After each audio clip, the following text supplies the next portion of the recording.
ಆಕಾಶವಾಣಿ ಪ್ರದೇಶ ಸಮಾಚಾರ ಓದುತ್ತಿರುವವರು ವಿಜಯಲಕ್ಷ್ಮೀ ನಾಗರಾಜು. ಮುಖ್ಯಾಂಶಗಳು: ಶಿಲ್ಪ ಸಮಾಗಮ 2025ಕ್ಕೆ ಬೆಂಗಳೂರಿನಲ್ಲಿ ಕೇಂದ್ರ ಸಚಿವ ವೀರೇಂದ್ರ ಕುಮಾರ್ ಹಾಗೂ ರಾಮದಾಸ್ ಅಠಾವಳೆ ಚಾಲನೆ. ಮೊಬೈಲ್ ಬಿಡಿ, ಪುಸ್ತಕ ಹಿಡಿಯುವಂತೆ ಮಕ್ಕಳಿಗೆ ಮುಖ್ಯಮಂತ್ರಿ ಸಿದ್ದರಾಮಯ್ಯ ಕರೆ. 2025ನೇ ಸಾಲಿನ ರಾಷ್ಟ್ರೀಯ ಶಿಕ್ಷಕರ ಪ್ರಶಸ್ತಿಗೆ ಕರ್ನಾಟಕದ 3 ಆಯ್ಕೆ. ಹಾಗೂ ಗ್ರೇಟರ್ ಬೆಂಗಳೂರಿನ ಪಾಲಿಕೆಗಳ ಆಯುಕ್ತರಿಂದ ಇಂದು ವಿವಿಧೆಡೆ ಪರಿಶೀಲನೆ, ತ್ಯಾಜ್ಯ ವಿಲೇವಾರಿ ಕುರಿತಂತೆ ಪರಾಮರ್ಶೆ. ಕೇಂದ್ರ ಸಾಮಾಜಿಕ ನ್ಯಾಯ ಮತ್ತು ಸಬಲೀಕರಣ ಸಚಿವಾಲಯದಿಂದ ಬೆಂಗಳೂರಿನ ಫ್ರೀಡಂ ಪಾರ್ಕ್ನಲ್ಲಿ ಇಂದಿನಿಂದ ಶಿಲ್ಪ ಸಮಾಗಮ ಮೇಳ 2025 ಆಯೋಜಿಸಲಾಗಿದೆ. ಶಿಲ್ಪ ಸಮಾಗಮ ಮೇಳಕ್ಕೆ ಕೇಂದ್ರ ಸಾಮಾಜಿಕ ನ್ಯಾಯ ಮತ್ತು ಸಬಲೀಕರಣ ಸಚಿವ ಡಾ ವೀರೇಂದ್ರ ಕುಮಾರ್ ಹಾಗೂ ರಾಜ್ಯ ಖಾತೆ ಸಚಿವ ರಾಮದಾಸ್ ಅಠಾವಳೆ ಚಾಲನೆ ನೀಡಿದರು. ಬಳಿಕ ಮಾತನಾಡಿದ ಸಚಿವ ಡಾ ವೀರೇಂದ್ರ ಕುಮಾರ್, ಸ್ವದೇಶಿ ವಸ್ತುಗಳನ್ನು ಖರೀದಿಸುವಂತೆ ಕರೆ ನೀಡಿದರು. ಪರಿಶಿಷ್ಟರು ಹಾಗೂ ದಿವ್ಯಾಂಗರ ಅಭಿವೃದ್ಧಿಗೆ ಈ ಮೇಳ ಸಹಕಾರಿಯಾಗಲಿದೆ ಎಂದು ಹೇಳಿದರು. ಇದೇ ವೇಳೆ ಮಾತನಾಡಿದ ಸಚಿವ ರಾಮದಾಸ್ ಅಠಾವಳೆ, ಈ ಮೇಳ 10 ದಿನ ನಡೆಯಲಿದ್ದು 80 ಸ್ಟಾಲ್ಗಳಿವೆ. ಬೆಂಗಳೂರಿನ ಜನರು ಈ ಶಿಲ್ಪ ಮೇಳಕ್ಕೆ ಆಗಮಿಸಿ ವಿವಿಧ ರಾಜ್ಯಗಳ ಕರಕುಶಲ ವಸ್ತುಗಳನ್ನು ಖರೀದಿಸುವಂತೆ ಮನವಿ ಮಾಡಿದ್ದಾರೆ. ಸೆಪ್ಟೆಂಬರ್ 14ರವರೆಗೆ 10 ದಿನಗಳ ಕಾಲ ಮೇಳ ನಡೆಯಲಿದ್ದು ಸಾರ್ವಜನಿಕರಿಗೆ ಮುಕ್ತ ಪ್ರವೇಶವಿರಲಿದೆ. ಶಿಲ್ಪ ಸಮಾಗಮ ಮೇಳದಲ್ಲಿ ದೇಶದ ವಿವಿಧ ರಾಜ್ಯಗಳ 100ಕ್ಕೂ ಅಧಿಕ ಪರಿಶಿಷ್ಟ ಜಾತಿ, ಹಿಂದುಳಿದ ವರ್ಗ, ಸ್ವಚ್ಛತಾ ಮಿತ್ರರು, ಅಲೆಮಾರಿ ವನವಾಸಿ ಸಮುದಾಯದ ಕುಶಲಕರ್ಮಿಗಳಿಂದ ತಯಾರಾದ ಗೃಹ ಉಪಯೋಗಿ, ಅಲಂಕಾರಿಕ, ಕೈಮಗ್ಗ ಮುಂತಾದ ಸ್ವದೇಶಿ ಉತ್ಪನ್ನಗಳ ಹಾಗೂ ದೇಸಿ ಸೊಗಡಿನ ಖಾದ್ಯಗಳ ಪ್ರದರ್ಶನ ಮತ್ತು ಮಾರಾಟ ನಡೆಯಲಿದೆ. ವೋಕಲ್ ಫಾರ್ ಲೋಕಲ್ ಸಂಕಲ್ಪದ ಸಾಕಾರ ರೂಪವಾಗಿ ಈ ಮೇಳ ಆಯೋಜನೆಗೊಂಡಿದೆ. ಮಕ್ಕಳಲ್ಲಿ ಈಗ ಮೊಬೈಲ್ ಗೀಳು ಹೆಚ್ಚಾಗಿದೆ. ಈ ಗೀಳಿನಿಂದ ಮಕ್ಕಳನ್ನು ಹೊರಗೆ ತರುವ ಕೆಲಸವನ್ನು ಶಿಕ್ಷಕರು ಪರಿಣಾಮಕಾರಿಯಾಗಿ ಮಾಡಬೇಕಾಗಿದೆ.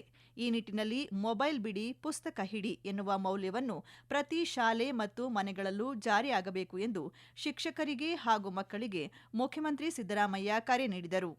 ಇಂದು ವಿಧಾನಸೌಧದ ಬ್ಯಾಂಕ್ವೆಟ್ ಹಾಲ್ನಲ್ಲಿ ನಡೆದ ರಾಜ್ಯ ಮಟ್ಟದ ಶಿಕ್ಷಕರ ದಿನಾಚರಣೆ ಕಾರ್ಯಕ್ರಮದಲ್ಲಿ ರಾಜ್ಯ ಪ್ರಶಸ್ತಿ ಪುರಸ್ಕೃತ ಶಿಕ್ಷಕರಿಗೆ ಪ್ರಶಸ್ತಿ ವಿತರಿಸಿ ಮಾತನಾಡಿದ ಅವರು, ನಾನು ರಾಜಪ್ಪ ಮೇಸ್ರಿಂದ ಶಾಲಾ ಶಿಕ್ಷಣವನ್ನು ಪಡೆದುಕೊಂಡೆ. ಬಳಿಕ ರಾಜಕೀಯವಾಗಿ ನಂಜುಂಡಸ್ವಾಮಿ ಅವರಿಂದ ಪಾಠ ಕಲಿತೆ ಎನ್ನುವ ಮೂಲಕ ತಮ್ಮ ಶಿಕ್ಷಕರನ್ನು ಸ್ಮರಿಸಿದರು. ನಮ್ಮ ಸಮಾಜದ ಸಮಸ್ಯೆಗಳಿಗೆ ಸ್ಪಂದಿಸುವ ಮನಸ್ಥಿತಿಯನ್ನು ರೂಪಿಸುವುದು ವೈಚಾರಿಕ ಶಿಕ್ಷಣ.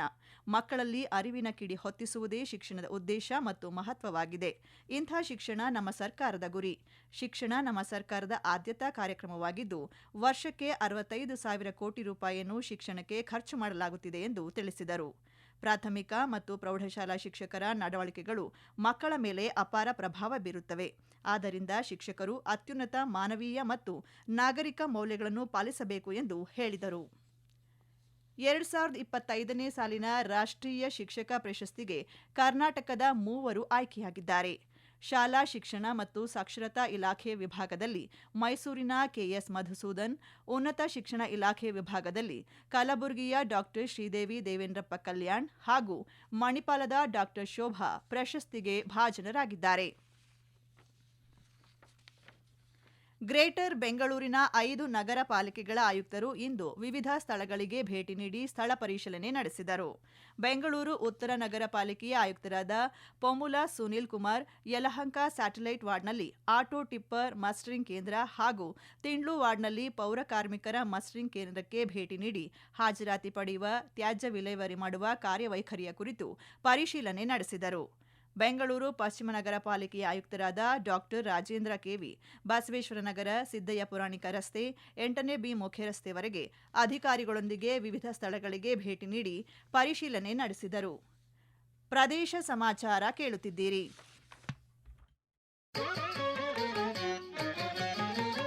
ನಿಮ್ಮ ಅನುಕೂಲಕರ ಸಮಯದಲ್ಲಿ ಆಕಾಶವಾಣಿ ಸುದ್ದಿಗಳನ್ನು ಆಲಿಸಲು ನಮ್ಮ ಯೂಟ್ಯೂಬ್ ಚಾನೆಲ್ ಆಕಾಶವಾಣಿ ನ್ಯೂಸ್ ಕನ್ನಡವನ್ನು ಸಬ್ಸ್ಕ್ರೈಬ್ ಮಾಡಿ. ನಮ್ಮೆಲ್ಲ ಕೇಳುಗರು ನಮ್ಮ ಫೇಸ್ಬುಕ್ ಖಾತೆ ಆಕಾಶವಾಣಿ ಆರ್ಎನ್ಯು ಬೆಂಗಳೂರು ಧಾರವಾಡ ಮತ್ತು ನಮ್ಮ ಟ್ವಿಟರ್ ಖಾತೆ @AIR News_ ಕನ್ನಡವನ್ನು ಅನುಸರಿಸಿ. ಪ್ರಾದೇಶಿಕ ಸುದ್ದಿ ವಿಭಾಗ ಬೆಂಗಳೂರು ಹಾಗೂ ಧಾರವಾಡದ ಎಲ್ಲಾ ಸುದ್ದಿ ಸಂಚಿಕೆಗಳು ನಮ್ಮ ಸಾಮಾಜಿಕ ಮಾಧ್ಯಮ ಖಾತೆಗಳಲ್ಲಿ ಲಭ್ಯವಿರುತ್ತವೆ.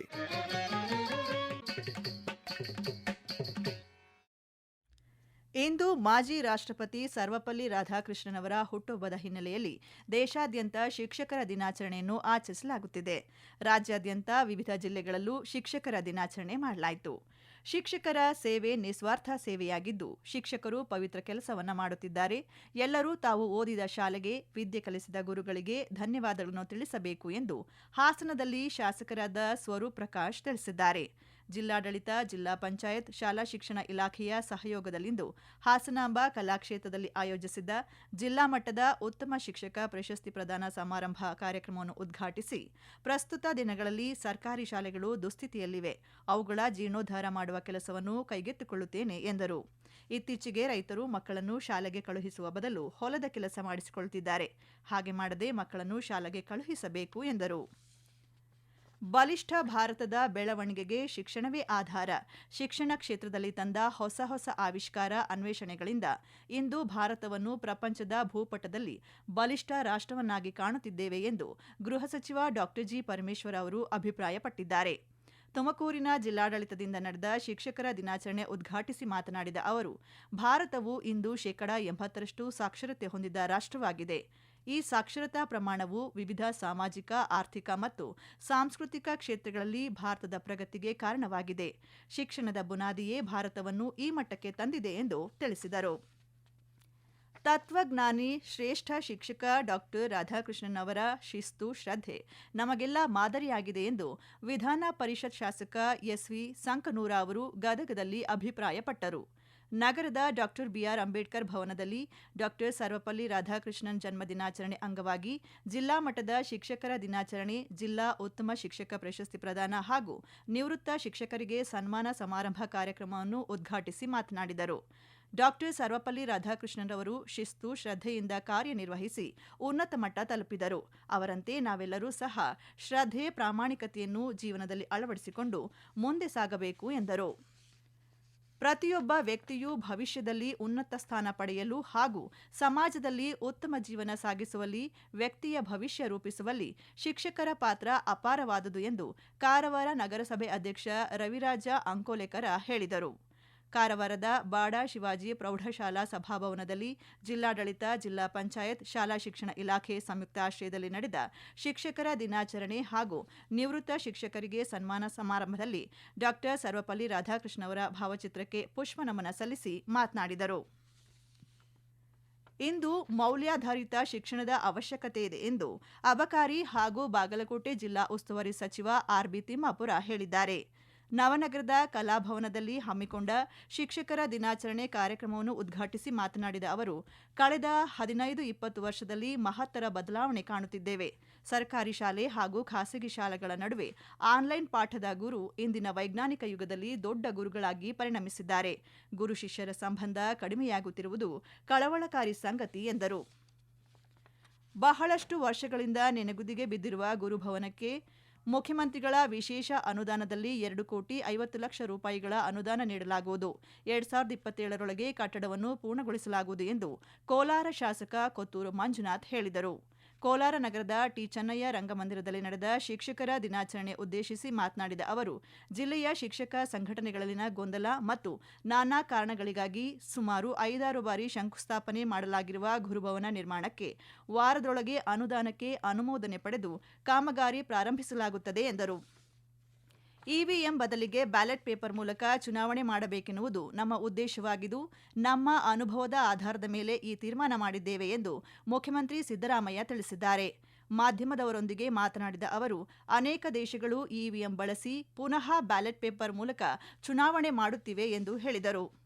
ಜಿಎಸ್ಟಿ ದರದಲ್ಲಿ ಪರಿಷ್ಕರಣೆಯು ಜನಜೀವನ ಸುಲಭಗೊಳಿಸುವ ಮತ್ತು ಆತ್ಮನಿರ್ಭರ ಭಾರತವನ್ನು ಬಲಪಡಿಸುವ ಒಂದು ಪರಿವರ್ತನಾತ್ಮಕ ಹೆಜ್ಜೆಯಾಗಿದೆ ಎಂದು ಉತ್ತರ ಕನ್ನಡ ಸಂಸದ ವಿಶ್ವೇಶ್ವರ ಹೆಗಡೆ ಕಾಗೇರಿ ತಿಳಿಸಿದ್ದಾರೆ. ಕೊನೆಯಲ್ಲಿ ಮತ್ತೊಮ್ಮೆ ಮುಖ್ಯಾಂಶಗಳು. ಶಿಲ್ಪ ಸಮಾಗಮ 2025ಕ್ಕೆ ಬೆಂಗಳೂರಿನಲ್ಲಿ ಕೇಂದ್ರ ಸಚಿವ ವೀರೇಂದ್ರ ಕುಮಾರ್ ಹಾಗೂ ರಾಮದಾಸ್ ಅಠಾವಳೆ ಚಾಲನೆ. ಮೊಬೈಲ್ ಬಿಡಿ, ಪುಸ್ತಕ ಹಿಡಿಯುವಂತೆ ಮಕ್ಕಳಿಗೆ ಮುಖ್ಯಮಂತ್ರಿ ಸಿದ್ದರಾಮಯ್ಯ ಕರೆ. 2025ನೇ ಸಾಲಿನ ರಾಷ್ಟ್ರೀಯ ಶಿಕ್ಷಕರ ಪ್ರಶಸ್ತಿಗೆ ಕರ್ನಾಟಕದ 3 ಆಯ್ಕೆ. ಹಾಗೂ ಗ್ರೇಟರ್ ಬೆಂಗಳೂರಿನ ಪಾಲಿಕೆಗಳ ಆಯುಕ್ತರಿಂದ ಇಂದು ವಿವಿಧೆಡೆ ಪರಿಶೀಲನೆ, ತ್ಯಾಜ್ಯ ವಿಲೇವಾರಿ ಕುರಿತಂತೆ ಪರಾಮರ್ಶೆ. ಇಲ್ಲಿಗೆ ಪ್ರದೇಶ ಸಮಾಚಾರ ಮುಗಿಯಿತು. ನಮ್ಮ ಮುಂದಿನ ವಾರ್ತಾ ಪ್ರಸಾರ ರಾತ್ರಿ 7:35ಕ್ಕೆ.